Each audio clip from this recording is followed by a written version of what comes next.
Good evening and welcome to The Report with me, Chris Bambery. As the fight against the Islamic State continues, US-led airstrikes in Syria began in the early hours. While some are hesitant to join any military action in Syria, many Arab nations are at the forefront of the fight. Yasmin Kutin has more on this story. The United States and its allies have begun bombing positions held by Islamic State in Syria. These are the first such attacks in Syria since forming a coalition to confront the group just 2 weeks ago. The attacks began this morning with at least 20 strikes in the first 2 hours. Reports have stated that areas of Raqqa were hit and tens of IS fighters killed. The Syrian Observatory for Human Rights said more than 20 members of ISIL were killed in strikes on 2 of the organization's positions in Raqqa province. The strikes completely destroyed the 2 positions, as well as vehicles stationed there. Airstrikes were also carried out against positions of Al-Qaeda's Syria affiliate, the Nusra Front, who have been working with the Free Syrian Army and other rebel groups in the fight against President Assad.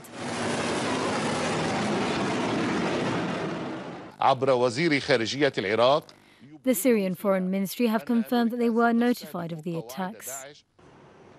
Jordan, Bahrain, Saudi Arabia, Qatar and the United Arab Emirates are all partnered with the US against IS, with Jordanian officials confirming their participation in the strikes.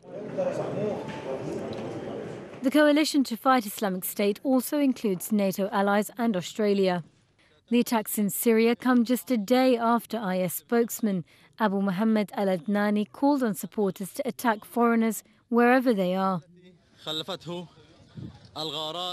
If you can kill a disbelieving American or European, especially the spiteful and filthy French, or an Australian or a Canadian, or any other disbeliever from the disbelievers waging war, including the citizens of the countries that joined the coalition against the Islamic State, then rely upon God and kill him in any manner.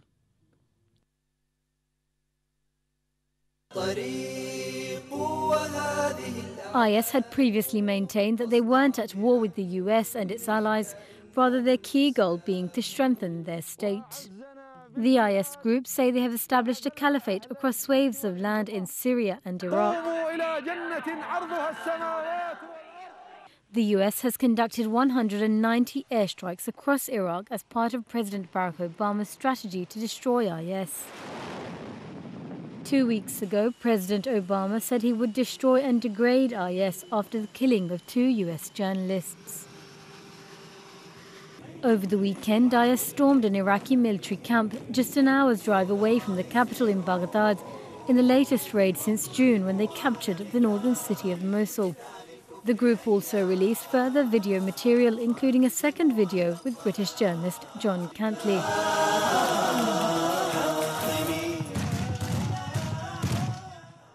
The video and letter released before the strikes began, the magnitude of their impact is yet difficult to ascertain. But with Arab nations joining the fight in Syria and bombs falling upon groups outside of IS, the dynamics in Syria have inevitably changed. Yasmin Khatun, The Report, Islam Channel. In the studio to discuss this, we are joined by Guney Yildiz, a BBC journalist, and Dr Rebwar Fatah, who is the director of the think tank Middle East Consultancy Services. Welcome to you both. Can I start with you, Guney? Can airstrikes alone defeat Islamic State? It wasn't enough in Afghanistan, it's not been enough in the history of any sort of similar conflicts. Airstrikes alone, can they win? Well, in Afghanistan you have the mountainous region. It's difficult to penetrate into places where militants were hiding. But we've seen in the last week or so 190 attacks on ISIS positions inside Iraq. It's hard to assess how successful they were, but in order to, we need to remember the area ISIS is controlling. They're controlling the Iraq's second largest city. They're controlling Raqqa, and other places. It will be difficult for ISIS to move in between these cities, these places, when there's sustained airstrikes. But surely the problem here is that they do eventually need the Americans' reliable ground forces, and they don't seem to have them at the moment. And surely that points to the fact that, I hate to use the phrase boots on the ground, but that's where it's going to lead. I mean, that's true, because I mean the airstrike will have a limited impact because ISIS cannot keep military bases anymore. And yesterday, well, today, some of those bases were bombed. But America also admits that they need ground troops, and they said today, this morning, they're going to train Syrian opposition, whatever the opposition is really. So I don't know what sort of opposition they rely on, and they say that it will take a year in order to prepare the ground war, which is quite a way. But surely one of the problems here is some of the opposition forces in Syria are part of the airstrikes. I mean, they've been on Nusra Front, etc., are being attacked as well. We're getting some to suggest that this might actually benefit the Assad regime. I mean, the rise of ISIS has been largely has benefited Assad regime up until recently. They haven't been fighting against the Assad regime, but fighting, grabbing lands from different rebel groups up until recently. But in the last 2 months, they attacked the Assad regime as well. But they're at a position that they're a threat to the Kurdistan region, Assad regime, United States, and Iraq at the same time. That's why they're having these airstrikes. But boots on the ground is problematic with the realities of the region for some other reasons too. Turkey is against any kind of ground attacks. Turkey is also against airstrikes as well. And the Assad regime will be against boots on the ground as well. And also the Kurds who are doing the fighting against ISIS are against boots on the ground, American forces coming. All the Kurds in Iraq or Kurds in Syria? Kurds in Syria and Kurds in Turkey who are active in the region too. So the KRG's position, Kurdistan region's position, is different, but most of the fighting is taking place in Syria and other Kurds who are affiliated with Syrian Kurds against ISIS. And what they want is arms supplies, like aid to them, rather than having American soldiers or any foreign soldiers fighting with them. But isn't this the stuff of a conspiracy theory that the Assad regime was happy to see the rise of Islamic State? There's a conspiracy theory. I mean, because the Islamic State has been so far very effective, as my friend said, in eliminating other opposition groups. But then ISIS itself become very powerful group.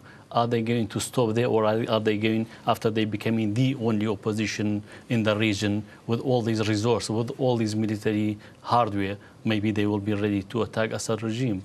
I mean, we don't really know. We speculate. Can I just return to Turkey? I mean, Turkey haven't given permission for NATO bases to be used against these airstrikes. They seem very lukewarm about this. Why is that? Up until recently, the main reason was that Turkey didn't join the coalition against ISIS. Was because Turkey had around 46 Turkish hostages were at the hands of ISIS, but they've been released a couple of days ago. But Turkey has been very adamant in trying to bring down the Assad regime, and have been helping different groups, including jihadists. But it's difficult to verify that they really helped ISIS as well, but they've helped most of the Syrian opposition up until recently. So it will be very difficult for them to turn back and to side in practice with Assad regime against these groups. And also, there's a certain level of public support towards ISIS inside Turkey, and ISIS will not be shy of carrying out bomb attacks in Turkey. That's another worry for Turkish government. But we need to mention also the ISIS version of Salafi Islam hasn't been strong in Turkey because of the strength of Sufi tariqas and other groups. And just returning that for a second, I mean, have the Turks actually shut the border with Syria to stop ISIS selling their oil and international market, or getting new fighters and arms? I mean, the media reports all suggest, of course, they have to be verified. I'm only relying on the media reports, shows that the borders are open and ISIS fighters moving. And even there are reports that, even on YouTube, that ISIS wounded are treated in Turkish hospitals. And can I just ask you, there's this list of Arab states, Saudi Arabia most prominently, Jordan very importantly, and various of the Persian Gulf states who all signed up to this coalition. Have they actually been taking part in these airstrikes? I mean, the coalition is very loose term they used. All it has been reported is that one Arab state, just one, we don't know which one, took part of the airstrikes. And the others are just coalition, which is rather surprising because they were allegedly supporting ISIS until recently. I mean, how solid is this coalition in your opinion? I mean, for example, Saudi Arabia, which shares to a certain extent the Islamic ideology behind ISIS, the Wahhabi Salafist ideology. It can maybe we can make have a comparison similar to Pakistan and Afghanistan, which stays on both sides of the equation. On one side, helping some parts of Taliban, but on the other side, siding with the United States against Taliban too. I think Saudi Arabia is doing maybe, or not the regime, but individuals, prominent individuals there, are doing a similar kind of game here, helping ISIS to a certain extent, but also being on the other side of it. And can I just ask you, how effective have the Peshmerga, who the Americans hold up as from the Kurdish autonomous region of Iraq, Americans hold them up as a key ally on the ground, how effective have they been against the Islamic State? It was a bit of a disappointment for Kurdistan regional government, actually, to see Peshmerga not being effective in defending Yazidi Kurdish areas in Sinjar Mountain, who faced massacres under the hands of ISIS. Up until recently, Peshmerga was seen as a formidable force that could stop ISIS. But Peshmerga hasn't been doing any fighting almost 20 years now. The days where Peshmerga was fighting against Iraqi army in a semi-guerrilla warfare were long gone. And it took them like a week or 2 weeks, actually, in order to fight back against ISIS with the help of air support from the United States. And some of the key allies go back to the coalition. I mean, Jordan has had some problems at home domestically. Saudi is nervous, I think, about this. I mean, how serious should they take that ISIS could be a threat internally? There's no doubt that ISIS could be a threat to all these countries in the region. Maybe that's why they are not announcing which state took part in the airstrikes. And I think, looking at the other way, ISIS was very effective to, if you like, destroy the Iranian or Shia so-called plan in the region. It was very effective. But now you have this Frankenstein monster. It's really very, very difficult to get rid of. Of course, there is one state with a strong interest in combating the Islamic State in the region, which is Iran. We're going to come back to that shortly. But, I mean, do you see this being an opportunity for Iran to come back out of the cold, if you like, internationally?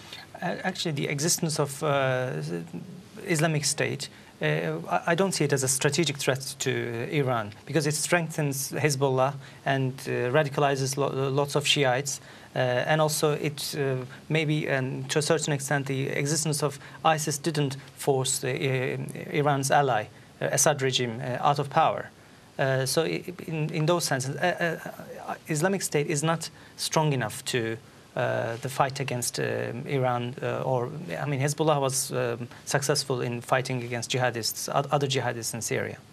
And how do you see this planning out? I mean, how long would it take, really, for effective ground forces to be on the ground to back up these airstrikes? You were saying a year. American plan is a year, but I think it will be much longer, because ISIS, I mean, if the bombing is very effective, then they will blend into the cities, into the town with ordinary people, and they are already running the second biggest city in Iraq, and they occupy a place like Raqqa and the rest of them. So they are blending into public. And the Iraqi army has not been very effective at all. And they're not going to be effective for a while. And do you see this inevitably, the fact the Americans are going to get drawn in? There's one formidable force who's been fighting against ISIS and pushing them back in the last 2 years. That's the Syrian Kurds. And they have been successfully defending their towns in north of Syria. This is the group who have been fighting against the NATO's second largest army for over 30 years. I'm talking about the PKK and Turkey. And so they are very well experienced in guerrilla warfare, but they are underarmed. Any kind of air strikes combined with efforts of Kurdish fighters there can push ISIS from the north of the border. Excellent. We're now going to move on to the question of Turkey. Turkey has begun to close a number of its border crossings with Syria, following the temporary opening of its border to allow Syrian Kurds to escape persecution from the forces of the Islamic State. The United Nations estimates that about 130,000 Kurdish refugees have entered the country since the weekend. With more on this and the rest of today's top stories, here's Nathaniel Amos-Sansam. Turkey has temporarily opened its borders to allow thousands of Kurdish refugees to enter the country from Syria, as the UN warns that the numbers escaping the conflict are some of the worst since the war began. The Kurds fleeing to Turkey were escaping persecution from ISIS forces in the northern half of Syria. But the influx of refugees, however, has led to increased tensions in eastern Turkey, where the country's already restless Kurdish minority has protested against the limitations the government has imposed upon opening the border. On Sunday, the UN warned that some 100,000 people crossed the border between Friday and Sunday alone. We're approaching in Turkey 1.6 million refugees, and now over 100,000 influx, and quite frankly, we don't know when those numbers will end. We don't know what the future holds. We need assistance for core life-saving support. A French national, reportedly kidnapped by Algerian fighters sympathizing with the Islamic State, has been confirmed by the French government. The hostage, named as Javier Godel, was taken near the Tajika Mountains in eastern Algeria on Sunday by a group calling themselves the Caliphate Soldiers, who hold links with the Islamic State. In a video posted online, the group said it would kill Godel if the French government did not halt its intervention in Iraq. President François Hollande said in a statement that he has spoken to the Algerian Prime Minister, Abdelmalek Sellal, and that the two countries were cooperating at all levels to find and liberate the hostage. The Uyghur academic and activist Ilham Tohti has been sentenced to life in prison by a Chinese court for the crime of separatism. Tohti was found guilty by a people's court in Umqai, the capital of the western Xinjiang province, home to China's Turkic Uyghur Muslim people. He was accused of spreading subversive and separatist ideas via the forum website Uyghur Online, which he set up in 2005. Tohti's supporters claim that the site was just an open forum for dialogue between Uyghur and Han Chinese peoples. Human rights groups have been shocked by the severity of the ruling and have strongly condemned the way in which Tohti has been treated since his arrest earlier this year. Israel's military announced today that it has shot down a Syrian warplane over the Golan Heights, in the first such incident for 3 decades. Israeli military sources said the plane had apparently crossed by accident into Israeli-controlled airspace, but that it was not on a mission to attack Israeli targets. This morning, a Syrian aircraft infiltrated Israeli airspace. The IDF, our Air Force, the Patriot Air Defense Battery in the Golan Heights, intercepted the incoming airplane, and we are currently looking into the circumstances of this flight. Views of the Syrian border area where the incident occurred appear to show fighting ongoing between Syrian rebels and the forces of President Bashar al-Assad, with smoke rising from numerous locations. Israel last downed a manned Syrian aircraft in 1985, when Israeli fighter jets on a surveillance mission over Lebanon destroyed 2 Syrian MiG-23s that approached them. The British Prime Minister David Cameron is to meet the Iranian President Hassan Rouhani when the two are present at the UN Climate Change Summit in New York, the first such meeting of the heads of the British and Iranian governments for over 35 years. At the historic meeting, the Prime Minister is expected to call for the two countries to cooperate in their fight against ISIS forces in Iraq and Syria, but will call on Iran to drop its support for the Syrian regime of President Bashar al-Assad. Downing Street also said that the main issue of Iran's nuclear program would be raised, saying in a statement that it is a rare opportunity to embolden its prosperity, but that a deal would only be possible if Iran is willing to be realistic about the future scope of its nuclear program. Nathaniel Amos Sansom, The Report. Still with me in the studio to discuss today's news is Guney Yildiz, a BBC journalist, and Dr Rebwar Fatah, Director of the Middle East Consultancy Services. But first, let's see what some people have been saying about the news on Twitter. Now, maybe unsurprisingly, many are tweeting about the US airstrikes on ISIS targets. Asa Winstanley, who's an investigative journalist and associate editor of Electronic Intifada, draws our attention to the chaotic and generally contradictory situation in the Middle East, saying, US and regional dictators bomb ISIS and al-Qaeda in Syria. Syrian government tacitly takes part, bombing al-Qaeda, and Israel responds by downing a Syrian jet. Now, I want to return to the question of Turkey and the Kurds. I mean, because the obvious answer might be, if the Syrian Kurds are fighting back effectively against the Islamic State, would be to supply arms and weaponry with them. That might be a policy for the United States. But that would not be popular in Ankara, would it? It's not. It won't be definitely popular in Ankara, but it's not also popular with United States as well, because not the Syrian Kurds, but their affiliates, the PKK, is still on terror lists and considered terrorist organization by EU and the United States. For Ankara, in the last 2 years, there has been a peace process with their own Kurds, but it's a delicate peace process, and despite the peace process, Ankara wouldn't want to see Kurds having a strong ground in Syria, so that they will have a strong card on the negotiation table. And Kurdish side has been arguing that Turkey's approach to Syrian Kurds is like a measure for Turkey's sincerity in the peace process. I just want to turn to you to the question of refugees. I mean, 1.6 million refugees from Syria in Turkey.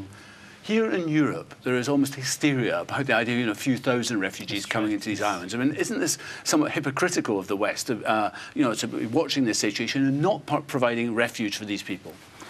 I mean, no doubt the humanitarian issue is a vital part of the political issue. And it's not only this 1.3, because there's and there are probably others which blended into the relatives and cousins and so on.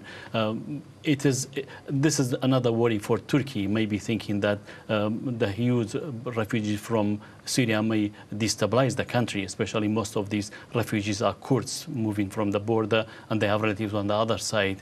That doesn't really help Turkey at all. Yes, it's hypocritical of the West, if you like, just, a couple of refugees crossing over. We all started shouting, the country is flooded with refugees. You can see the headlines every so often.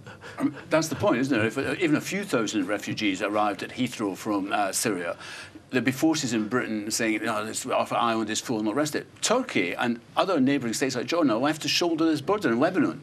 Exactly. Turkey has the highest number of refugees from Syria in the region. But in terms of international assistance, Turkey is getting almost the lowest of assistance from the international community. And Turkish government has been arguing that 65,000, I think, the total number of Syrian refugees in Europe is less than the latest wave of Kurdish refugees flowing into Turkey.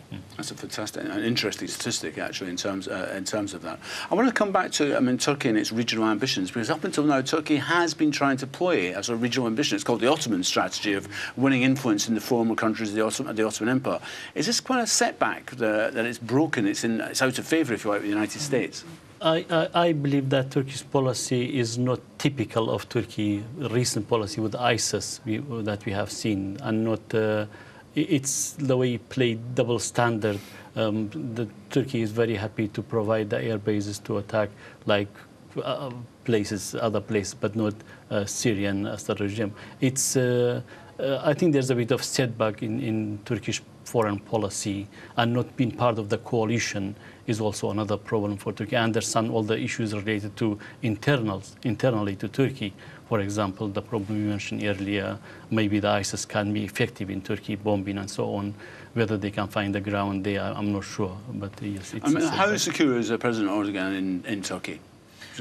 He recently won the majority of the votes in the first round of presidential elections, so he has a strong support base. And as long as he keeps the peace process with the Kurds, helped him a lot, because Kurds are the most could be volatile opposition in Turkey. Having them pacifying Kurds helped Erdogan to save himself from the Gezi protests, for example, and also largest corruption investigation, mishandling of a mine disaster last spring. There's strong opposition against Erdogan, but it's very much fragmented. And OK, thank you. Now looking at other tweets, the sentencing of Professor Ilham Tohti has caused outrage online, with many bringing attention to China's pure human rights record. Samuel Wade, deputy editor at China Digital Times, makes the grave assessment that China has issued a clear signal to Uyghurs, hoping for change through rational channels, will be disappointed. Now, I just want to come back to China, because in some ways it's trying to project itself worldwide as being sort of non-imperialist. It's investing in Africa and Asia. This is a reminder that internally China has got its own, if you like, almost imperialist issues. Well, I mean, China has a lot of internal problems, but there's no doubt that China is playing a major role in the Middle East, in Southeast Asia, in Africa, when it comes to trade in oil and so on. But the internal problem remain there with the ethnicities, with also the other groups within China. The Uyghur that are of Turkish origin, I mean, they have suffered real oppression, as I understand it, in China. Yes, they have. I mean, they claim to have suffered lots of levels of discrimination, and physically they suffered as well. And nobody can deny that China is facing some level of extremist Islamist threat from Uyghurs. But this latest sentencing, the person is the doctor is a moderate. It's difficult to non-violent. He's non-violent. So a government facing an extremist threat, but jailing a moderate, it's difficult to understand. Thank you, gentlemen. And finally, David Cameron's impending meeting with the Iranian president has got many talking. Faisal Islam, who's the political editor at Sky News, wonders if the first such UK-Iran meeting since 1979 at the United Nations General Assembly in New York could signal that the UK's new role might be to try diplomacy first. I mean, this is the first meeting, I'm just checking the dates here, since the toppling of the Shah back in 1979. I mean, it's incredible, a major country in the world. I mean, how far has Iran been out of the loop here? Iran may be not in contact with Britain, but Iran has been a major player in the region, and it will be very difficult to ignore the role of Iran in that region, in Iraq, with Turkey, with even towards Afghanistan and so on. So I believe Britain and other Western countries really have no option except dealing with Iran, and because there are so many files open when it comes to nuclear, when it comes to Iraq, when it comes to all other human rights violations and so on. I believe they just have to bite the bullet and establish links with Iran. And just the style of President Rouhani, it seems to have caught the West slightly off hope. I mean, this is not confrontational. He can speak good English. He was studying in Glasgow. They seem to have sort of not been able to cope with this in some ways, this new public relations offensive by Tehran. Yes, and the relations between the West and Iran, and lots of status quo is changing, both in the Middle East and in the world. The deal on nuclear, the negotiations on nuclear program caught many people by surprise. People were expecting an armed attack on Iran, and suddenly we had that news. And between Iran and Britain, Iran sees Britain as the little Satan, like compared to the big Satan.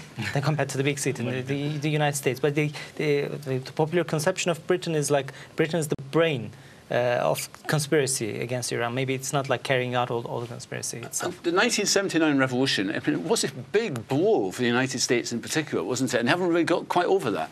Yeah, that's correct.